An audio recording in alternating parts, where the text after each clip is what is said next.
সব নারকেলের সন্দেশগুলো তৈরি করে নেব। নারকেলের সন্দেশটা কতটা নরম হয়েছে আর কতটা সুন্দর হয়েছে দেখুন। বন্ধুরা সবাই কেমন আছে? সম্পার রান্না করে সবাইকে স্বাগত। প্রতিদিনের মতন আবারও একটা নতুন ভিডিও নিয়ে চলে এসেছি। আজকে আমি লক্ষ্মী পূজার স্পেশাল নারকেলের সন্দেশ বানিয়েছি। তো কীভাবে বানিয়েছি সেটাই আপনাদেরকে দেখাবো। আপনারা তো অনেকভাবে নারকেলের সন্দেশ বানিয়েছেন, একবার এইভাবে বানিয়ে দেখবেন। খেতে দ্বিগুণ স্বাদের হয় এবং দেখতেও কতটা সুন্দর হয়েছে দেখুন। দেখতেও একবারে লোভনীয় স্বাদের। আপনারা একবার আমার মতো এইভাবে নারকেলের সন্দেশটা বানাবেন। আমার ভিডিও যদি আপনাদের ভালো লেগে থাকে বেশি বেশি করে লাইক, কমেন্ট, শেয়ার এবং সাবস্ক্রাইব করে আমার পাশে থাকবেন। নারকেলটাকে আমি ফাটিয়ে নিয়েছি, ভালো করে ধুয়ে নেব। জল দিয়ে আমি ধুয়ে নিচ্ছি, জল দিয়ে পরিষ্কার করে নারকেলটাকে ধুয়ে নিচ্ছি। দেখুন বন্ধুরা কত সুন্দর নারকেলটা পুড়েছে।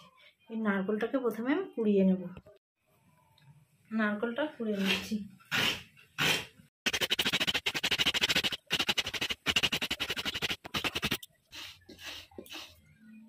একটা মালা আমার পুরা হয়ে গেছে, আবার একটা মালা পুড়ে নিচ্ছি।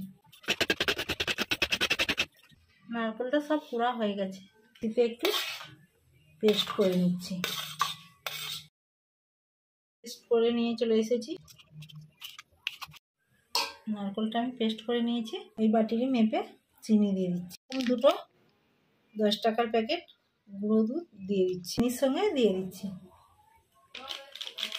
দুধ আর চিনিটাকে আমি এবার গুঁড়ো করে নিচ্ছি। চিনি আর দুধটাকে গুঁড়ো করে নিয়েছি।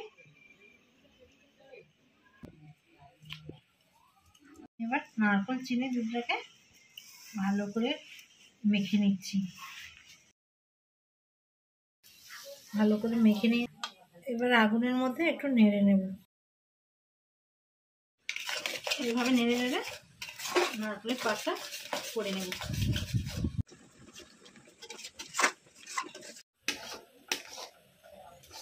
এইভাবে নেড়ে নেড়ে আমি নারকেলের পাকটা তৈরি করে নিয়েছি।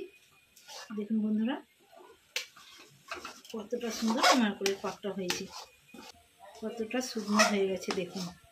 আমি এইভাবে নারকেলের পাকটা করে নিয়েছি। এবার নামিয়ে নিচ্ছি, তুলে নিচ্ছি। এবার ঠান্ডা করে নেব। আমি হাতের মধ্যে একটু ঘি মাখিয়ে নিচ্ছি। নারকেলের পাকটা একটু ঠান্ডা হয়ে গেছে, এবার আমি সন্দেশটা পাকিয়ে নেব। এরকম করে ছোটো ছোটো একটু নারকেলের সন্দেশের পাকটা দিয়ে নেব। আপনারা আপনাদের পছন্দ মতো নারকেলের সন্দেশটা তৈরি করে নেবেন।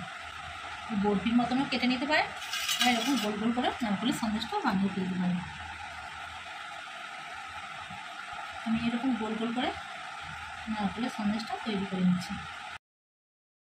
এরকম করে পাক করে নেব। এভাবে সব নারকেলের সন্দেশগুলো তৈরি করে নেব।